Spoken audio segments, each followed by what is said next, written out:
We have this working. When I hit the flag, the dragon moves up and down. If the dragon hits the cat will disappear. But what if I wanted to add more? What if I wanted to make it a little more complicated so that the cat had 3 lives, for example, and each time we hit the dragon it would lose a life, and then when it got to 0 it would disappear? Well, we can put this touching together with points. I have another tutorial on how to create points, so you might start by watching that. First, I'll go to variables and I'll create a new variable. And this time I'm going to keep track of the cat's lives, so I'll name the variable lives. Right now, my cat has 0 lives.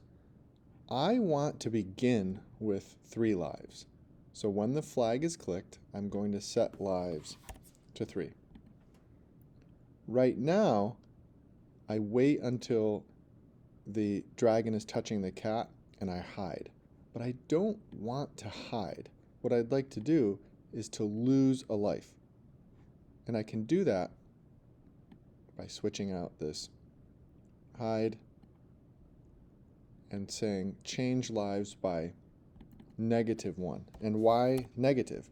Because we're taking 1 away. So if we start with 3 and we change by -1, we'll go down to 2. Let's see how it works. We have 3 lives. I lost a life. Looks like it's not continuing to go down. And the reason is this wait until is only happening 1 time. If I go over to control and I put this inside of a forever,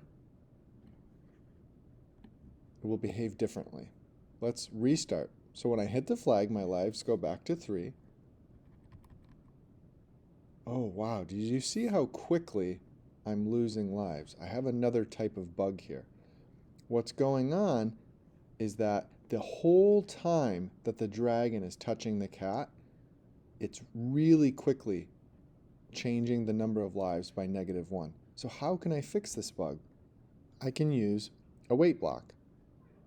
So after it reduces the number of lives, I can wait until it happens again. Let's test this. I hit the flag, I'm back at 3 lives. I'm coming over, I lose a life. Oh, and you know what? That's still going down a little bit too quickly. I don't have a long enough wait time. So I'm going to wait for 1.5 seconds. Let me hit the flag. Okay, starting at 3 lives. Now I'm losing a life. I go back, I get hit again. I have 1 life left. Now, I've come to 0 lives, but my cat has not disappeared. What can I do?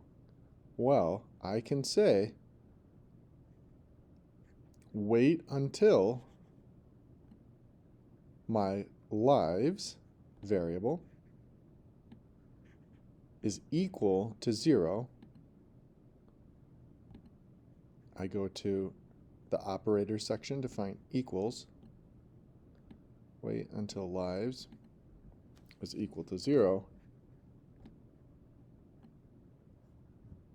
Now, what would I like to happen when my lives are equal to 0? Well, I'd like the cat to hide. So I'll go into looks. I'll grab a hide block. Let's try it. I have 3 lives. My dragon is moving. If I get hit, my lives go down. If I back up, I have 2 lives. Now I'm down to 1 life. And I get hit. And when I go to 0, now my character has disappeared. Now what else could I do? Instead of having the cat hide when my lives get to 0, maybe I could have everything hide and make the backdrop say game over, or you lose. There are lots of choices, but this shows how we can keep track of touches and make something happen after a certain number of touches.